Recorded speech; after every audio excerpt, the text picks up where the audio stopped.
time. You only can get it for a very short time and then you lose it. Or you get bored of it and then you begin to search for another one. من يطلب السعادة في هذا الكون هو مخطئ. لأن هذه الحياة الدنيا أخواننا وضعها الله عز وجل على أساس الابتلاء. والمؤمن في هذا الكون يعني يدخل في ابتلاء، ينهي ابتلاء ويدخل فيه ويدخل نفسه أو يدخله الله عز وجل في ابتلاء آخر.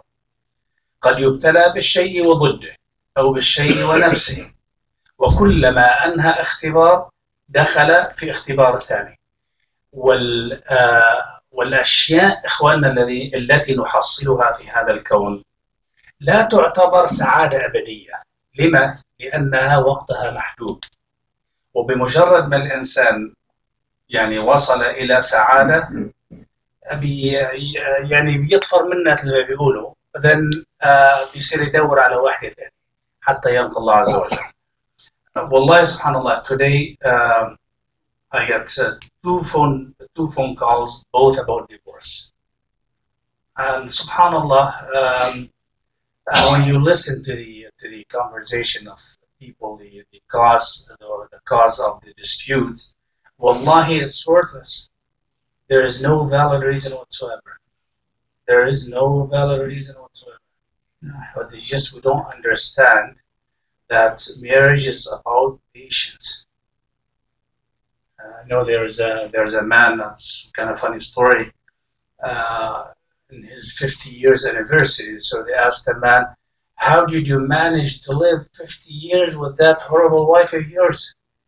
He said, well, you know what, I was too smart. Since day one, I had an agreement with my wife that if I'm angry, she will go to the kitchen and she doesn't come back until I calm down. And when she's angry, I'll go to the garden and I don't come back and she comes down until she calms down. And alhamdulillah, I've been living in the garden for the past 50 years. So there's no problem whatsoever. So I am living in the garden for the past 50 years. So الحياة إخواننا هي اختبارات إلهية على العاقل أن يفهمها. المرأة إخواننا، المرأة والرجل، يعني نحن بنلعب أولادنا على شيء. المسلم في هذه الأيام هذه إخواننا، يعني الوضع السياسي العالمي، الوضع الاقتصادي، والوضع العاطفي، وضع الأولاد، يعني هموم فوق هموم فوق هموم على رأس الإنسان. فعلى المرأة أن تستوعب أنه زوجها يمر بأمور يعني تنوب عن حملها الجبال، وعلى الرجل أن يستوعب أن المرأة مخلوقة. We need to understand something. We as a Muslim we are going through a very rough time nowadays. Like, you know what's going on in the world right now, subhanallah, in the Middle East, and it's unbearable.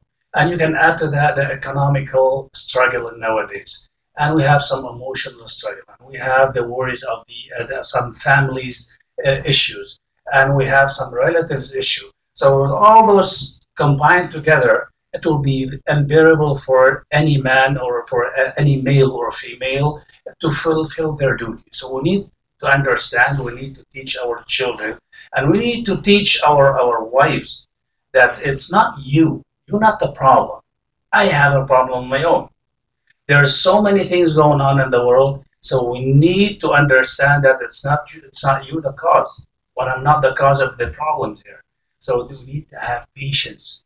Wallahi, we need to have patience. يعني الرجل أتى لسيدنا عمر، تعرف القصة إخواننا بعضكم يعرفها، يعني حتى يشكو لسيدنا عمر سوء خلق زوجته. A man came to Umar ibn al-Khattab to complain to him that the bad manners of his wife. So of course, when you go to the Khalifa to complain about bad manners of your wife, you'll be expecting a result, right? So, you know, you're going to the top authority. So as soon as he reached the door, or become close to the gate of Umar ibn al-Khattab, and then he heard Umar ibn al-Khattab's wife yelling at him. And then he went back home. Umar ibn al-Khattab saw him, and he called himself, come here. So obviously you came here, you want something from me, but you decide to turn away before you ask him. قال يا أمير المؤمنين جئت لأشكو إليك سوء خلق زوجي فوجدت زوجتك مثلها. I came here to complain to you the bad manners of my wife, and then realized your wife doing the same thing. So basically, who am I complaining to? فقال سيدنا عمر الكلمة قال أليست منجبة ولدك؟ أليست غاسلة ثوبك؟ أليست حافظة سرك؟ أليست مربية ولدك؟ يعني Umar al-Khattab, he kept asking that, isn't he the one who gave birth to your children? Isn't she the one who's taking care of your home? Isn't she the one who's cooking your food, cleaning your clothes? And Umar al-Khattab kept going on, telling the things that the female they usually do during the day. And then basically give her time. Understand that she's going through emotional time. We don't know what's going on with their mind, so we need to understand, we need to have patience, and remember, إنما يوفى الصابرون أجرهم بغير حساب. إنما يوفى الصابرون أجرهم بغير حساب. تقبل الله منكم جميعا. I think by next week, inshallah, we're gonna begin with after the approval of Dr. Omar and Akh Rabi'. I think it would be good to do the dars at the weekend after Maghrib, from the Maghrib to the Isha. We'll do it 2 days a week.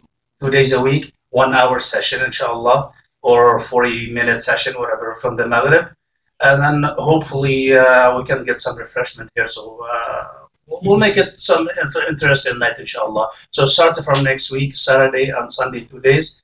And by the time Sheikh Hassan get back, inshallah, we'll schedule him after Maghrib. It's become late. So this is the last session after Isha.